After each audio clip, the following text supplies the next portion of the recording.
오늘 설교는요, 앞으로 살펴보게 될 사도행전 21장에서 바울과 누가 일행이 가이사랴에 내려와서 살던 전도자 빌립의 집을 방문했던 이야기를요, 제가 한번 재구성해 보았습니다. 그래서 하나의 이야기 형식으로 풀어 봤는데요. 바울 사도와 누가와 빌립 집사가 나누는 대화에 우리 온 성도님들이 함께 동참하면서 우리에게 주시는 그 대화를 통해서 주시는 하나님의 메시지가 무엇인지 한번 귀 기울였으면 좋겠습니다. 짧은 어떤 스킷으로 이렇게 한번 재구성을 해보았거든요. 오늘 특별히 우리 청년 대학부를 섬기고 계시는 우리 또 찬양팀도 섬기고 계시는 우리 최성옥 집사님, 김경아 자매님, 정수빈 자매님께서 수고해 주셨습니다. 예, 우리 앞으로 나와서 우리 같이 이 대화를 들으면서 그 대화 속에서 주시는 그 메시지를 우리 한번 받기를 원합니다. 네, 가운데 쪽으로 이렇게 서서 계시면 될 것 같습니다. 예, 오케이.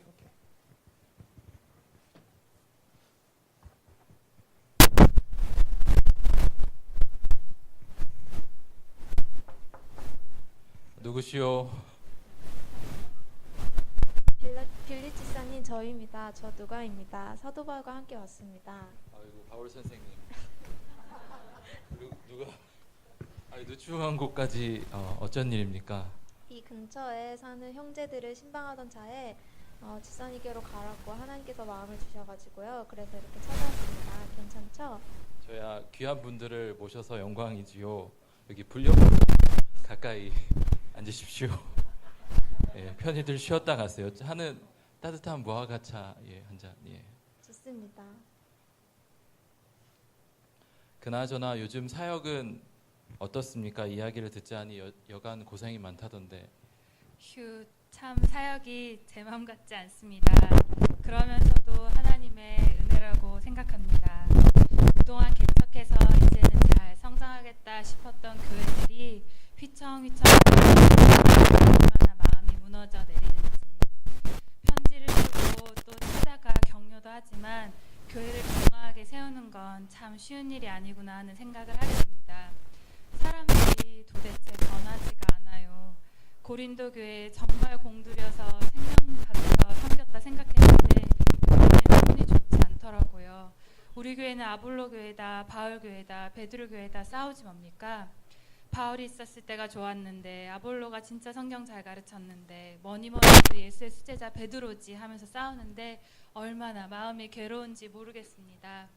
제가 옆에서 봐도 우리 바울 선생님께서 너무 가슴 아파하면서 마음 졸이는 거 보면서 이러다가 오래 못 살지 싶을 때가 정말 많습니다.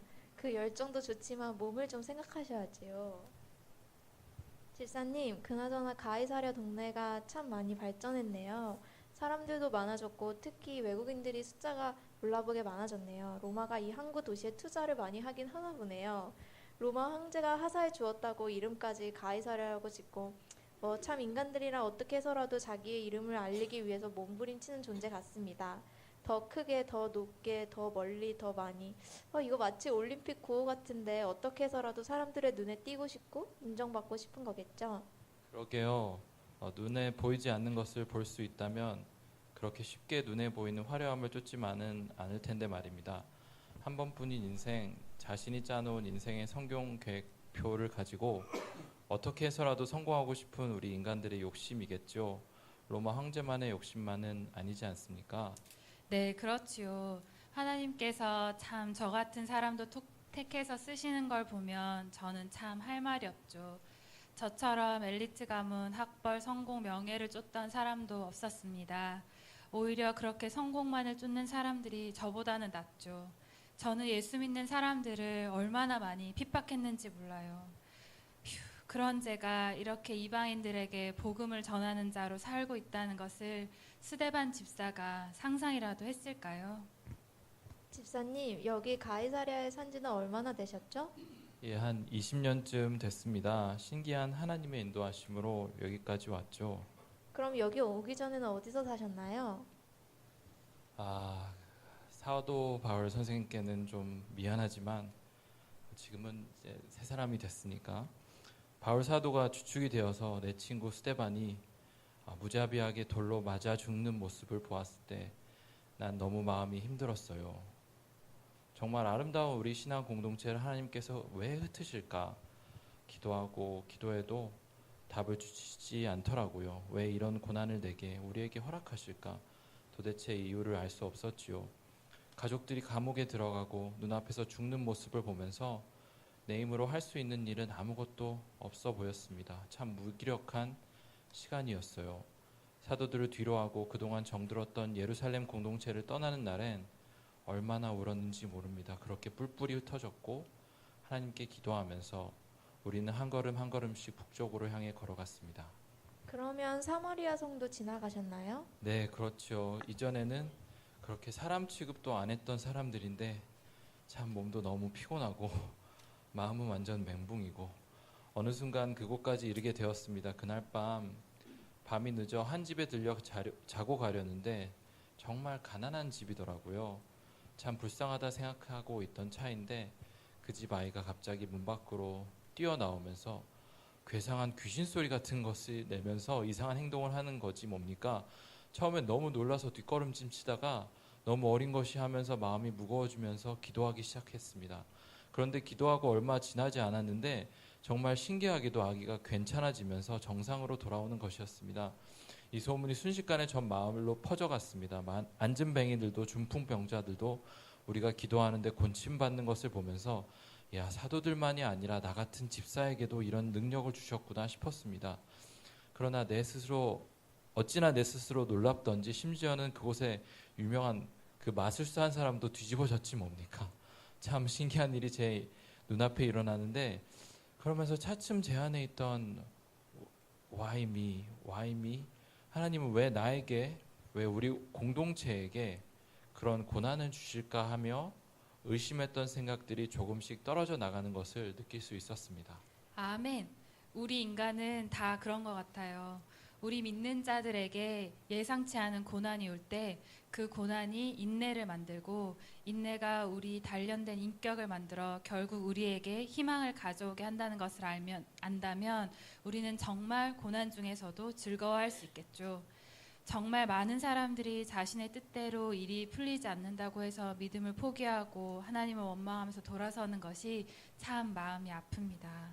제가 사람들을 치료하다 보니 한 가지 공통적인 현상을 발견하는데요.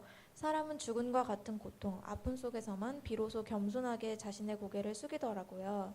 자기 생명이 한없이 초라한 흙과 같음을 인정하게 되더라고요. 기세등등했던 갑부들도 사람들에게 인기 꽤나 끌던 사람들도 시간이 지나면 결국 수명을 다하게 되어 있는 그 몸에 이상이 생기면서 그 교만한 마음이 꺾이는 것을 참 많이 목격하게 되더라고요. 어느 시인의 고백처럼 노를 젓다가 노를 놓치는 그때에 비로소 넓은 물을 돌아다 보게 되는 거죠. 내가 우주를 다 가진 것 같으면서도 자신은 결국 망망한 바다 위에 작은 배 위에 서 있는 초라한 인생임을 그때 깨닫는 거죠. 그래요. 우리 공동체에 핍박이 없었다면 어쩌면 우리는 우리끼리만의 천국을 만들려고 했을지 모릅니다. 죄인된 나를 위해 나를 구원해 주신 예수 그리스도의 십자가를 만났을 때는 정말 예수를 위해서 모든 것을 버릴 수 있을 것 같았는데요.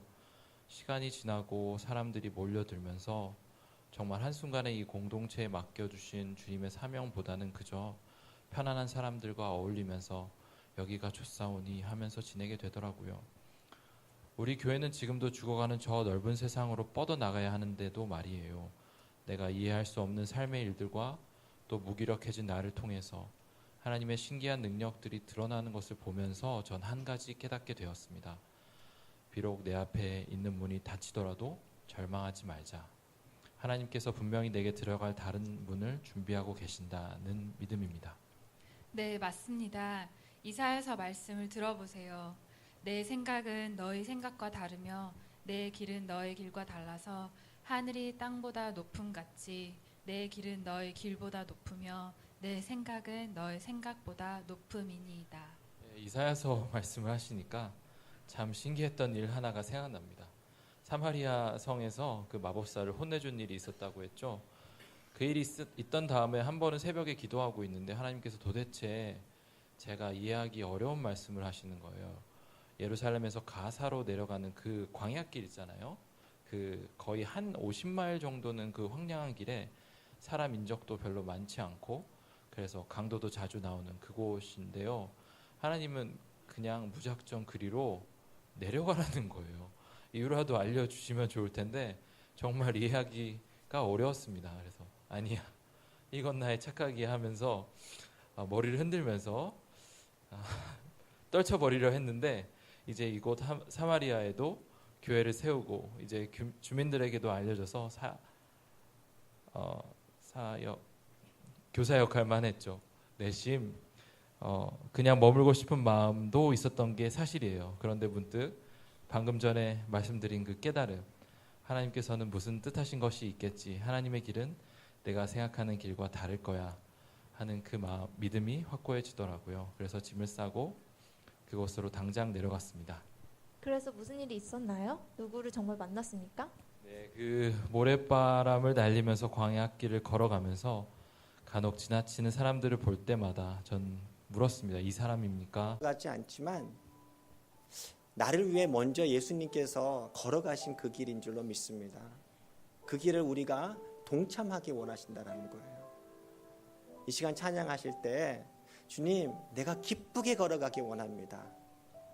비록 내 눈에 볼 때는 정말 어렵지만 나와 함께 하셔서 나를 살리신 긴 했는데 별거 아니겠지 하면서도 혹시 이 사람인가 아닌가 하는 마음이 왔다 갔다 하던 차에 성령님께서 그 수레로 가까이 가라 하신다는 분명한 말씀을 주셔서 서둘러 달려가서 그 수레 앞까지 갔습니다.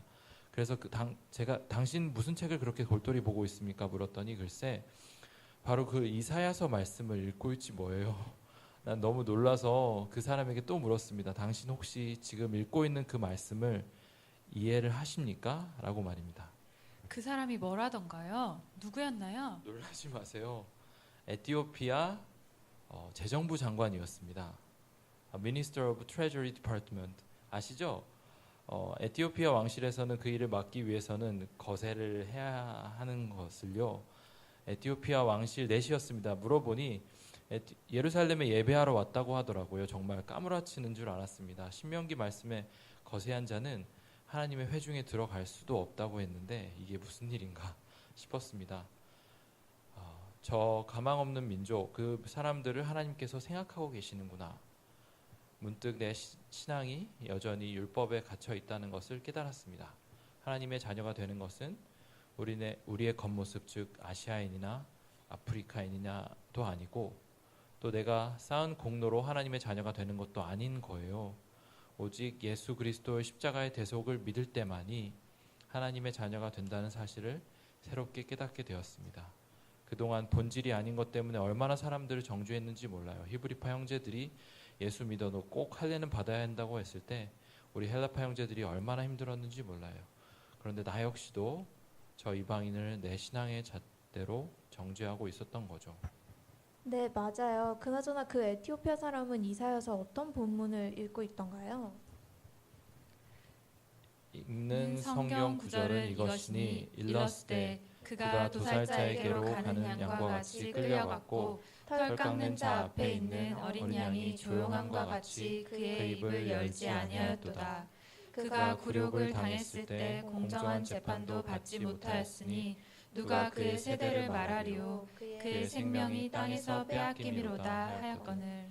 그 사람이 제게 묻더라고요. 도대체 이사야 선지자가 말하고 있는 그 사람, 그렇게 불쌍하게 억울하게 죽는 사람이 누굽니까? 그래서 저는 그동안 예루살렘에 있었던 초대교회 공동체 이야기를 쭉 들려주었습니다. 오순절날 120명에게 성령이 임했던 사건, 그 이후 부흥을 거듭하던 중 뜻밖의 핍박으로 인해서 내가 여기까지 오게 된 경위를 다 설명해 줬죠.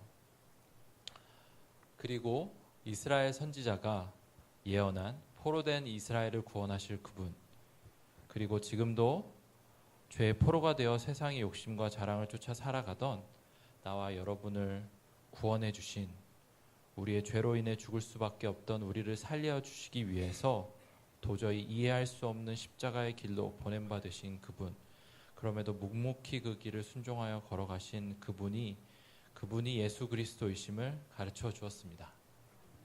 그랬더니 그 사람에게 어떤 변화 같은 게 일어나던가요? 네, 물론입니다. 처음에 그 광야로 가라 하셨을 때는 제 머리는 도저히 이해할 수 없고 감당할 수도 없던 그 부르심에 전 불평불만하면서 반신반의하며 순종했는데, 이 아프리카인 이방인, 내가 저 사람은 절대 가망 없어라고 단정지었던 그 한 영혼조차 하나님께서는 마음을 두고 계시고 저를 통해 그 안타까운 마음을, 하나님의 그 사랑을 그에게 전하길 원하셨던 것입니다.